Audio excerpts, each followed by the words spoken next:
Miguel doesn't look both ways before he crosses the street. His watch would have given off the slightest of haptic feedback if a car or a bus had been coming. Electric vehicles are so refined now, so whisper quiet, that it can be hard to hear one coming in time. So wearable devices now include car alerts to help prevent accidents. He chuckles a little, remembering when he was a kid and people thought the roads would be teeming with self-driving cars by now. As it turns out, that was a lot more difficult than most people, including VCs, understood at the time. So these days, autonomous vehicles are almost all used for trucking, delivery, and public transportation. Greenville's lucky to have a few autonomous electric bus lines that run throughout most of downtown.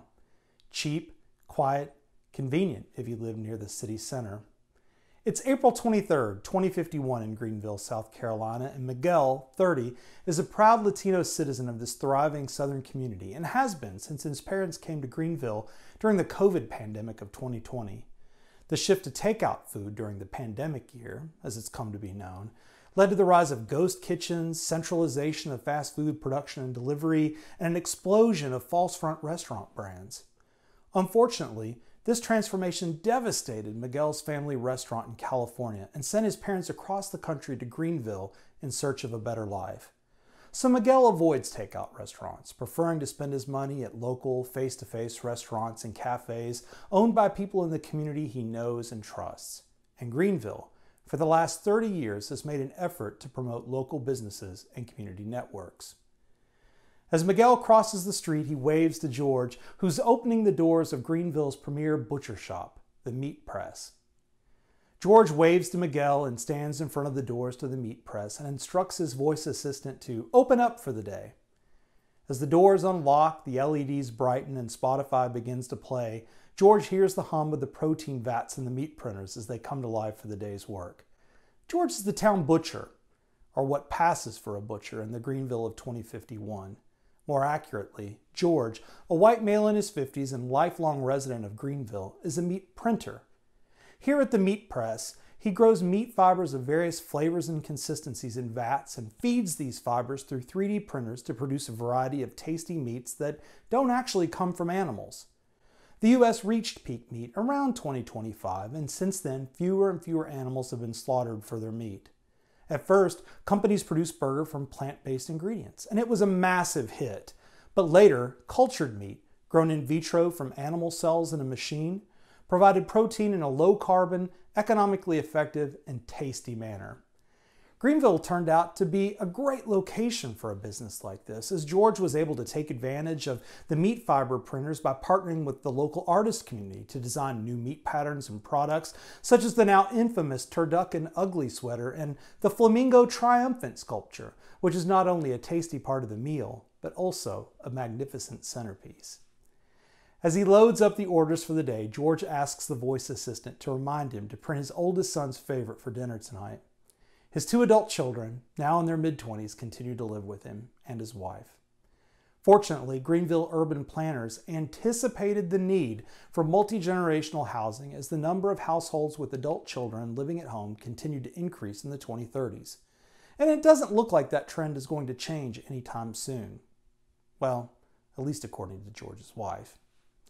The door chimes as the first customer of the day arrives. Hey, it's Sean. Sean, an African-American trans man, walks into the Meat Press to pick up some custom-printed ribs for his roommate Linda's birthday party tonight. Sean, in his late 30s, lives in a communal arrangement with Miguel and Linda. Many people in Greenville choose to live in multi-generational communal living arrangements these days. Not only is it cheaper than living alone, it has a significantly lower carbon footprint, which saves on taxes, and it's just more fun to live in a community than being isolated and doom-scrolling through what used to be called social media, which was a fad when he was living alone with his mother as a child during the pandemic year. And so after 2020, fewer and fewer people wanted to be alone, and friend networks, neighbors, and roommates became more valued than before. so new living arrangements and housing construction grew up around that desire. Sean has a busy day ahead at the Greenville Solar Farm, which he's managed for several years now. The farm generates enough energy and then some for the entire city and has for decades. During the 20s, solar energy became so incredibly cheap to produce that it just made sense for Greenville to build its own solar farm and use a large community battery for backup. Greenville also supplies power to a few neighboring communities that are unable to maintain their own solar or wind farms. Independent community power supplies became a serious trend in the 2030s after the massive power outages in Texas, California, and coastal Carolina that were caused by extreme weather due to climate change.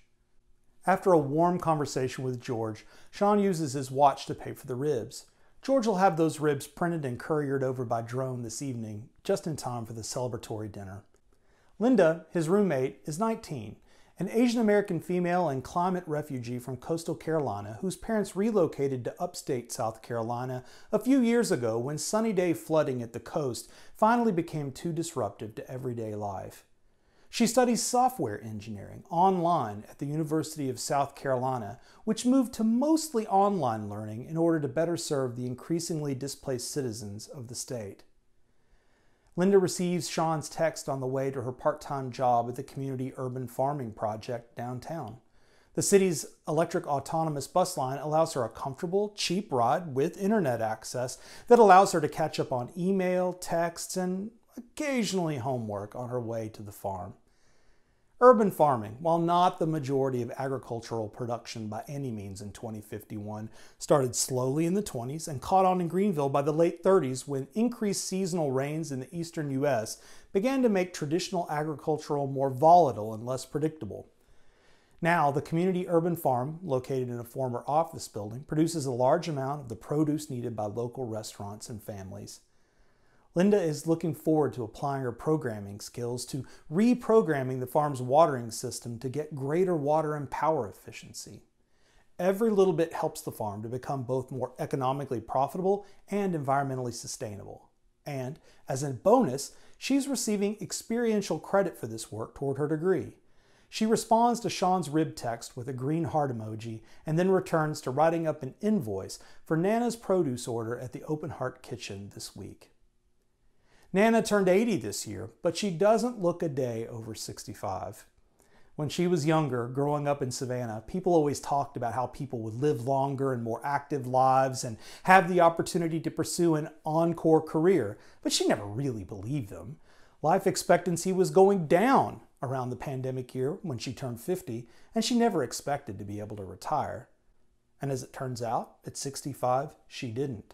But she did open the Open Heart Kitchen and Community Learning Center as part of Heritage Green, which she continues to run today. Using locally sourced ingredients from the Urban Farm Project and the Meat Press, the Open Heart brings together people of all generations, creeds, and colors using the timeless arts of cooking and conversation. It's one of the most popular restaurants and food cooperatives in town. And quite accidentally, Nana found herself at the heart of a community network driving economic development in Greenville. And education, as traditional schooling eventually, slowly, became more focused on place and applied learning. Turns out, places like the Open Heart were perfect for engaging students in intensive interdisciplinary learning, something they could not only think about, but something they could feel, something they could do. And the skills they acquire are in high demand in upstate South Carolina as it transitions to becoming a technological, ecological, and educational hub in the mid-21st century. Well, she'd better get busy putting that meal order together for Linda's party tonight. It isn't going to drone courier itself over there, after all. Now, the scenario I just shared with you, a y'alternative vision of Greenville in the year 2051, is an example of one possible future driven by cultural trends and how decision makers in the year 2021 might elect to react to them. It's not a prediction of what will happen, but a scenario exploring what might come to pass if current trends continue. The futures are always multiple, and what may come to pass is not written in stone, although some trends are by now more baked in than others. As the physicist Niels Bohr reminds us, prediction is difficult, especially when it's about the future. So it's no surprise then that we end up as recipients of what I call hand-me-down futures. received images of a consensus view of what the future is expected to look like. Commonly, this takes the form of waiting on jetpacks, flying cars, and AI that either saves the world or destroys it, or more mundanely, 30 years in the future is expected to look a lot like today, maybe 10% different. Or in any corporate futures film where everything is clean, largely glass, and often very, very white. But I can hear you saying, wait, Chris, don't futurists predict the future? Well, contrary to popular opinion, professional futurists don't predict the future. Prediction, according to Joe Coates, is amateur night at the futures game. Using a set of tools including horizon scanning and trends analysis, futures wheels, cross-impact matrices, diegetic prototyping and design fiction, experiential futures, and more, futurists examine a range of possible futures, work with clients to select a set of preferred futures, and develop strategies today to get us there. The end result is often a story about the future, a scenario. As Jim Dator tells us, a scenario is a truthful, though not necessarily accurate, statement about the future, meaning that while the scenario may ultimately prove to be incorrect in its anticipated outcomes, it's built on a thoughtful gathering of trends and a disciplined analytical process that speaks in an internally consistent and therefore truthful manner to the possible futures that could unfold from them. So why be locked into someone else's tomorrow? Why not take the opportunity to re-future our tomorrows and expand the socio-futural imaginary we use to talk about and work together toward the futures? Save your predictions, burn your assumptions, we're told by Pearl Jam in the Dance of the Clairvoyants. And that's the beginning of refuturing, really. Questioning assumptions, burning down those hand-me-down predictions of the techno-fetishists, rebuilding our capacity to imagine and designing newer, better futures together. In our Greenville 2051 scenario, we looked at over 35 steep V trends and used a variety of foresight methods to build this y'alternative story about the future, one that's inclusive, hopeful, distinctly Southern, and quite possible given current trends.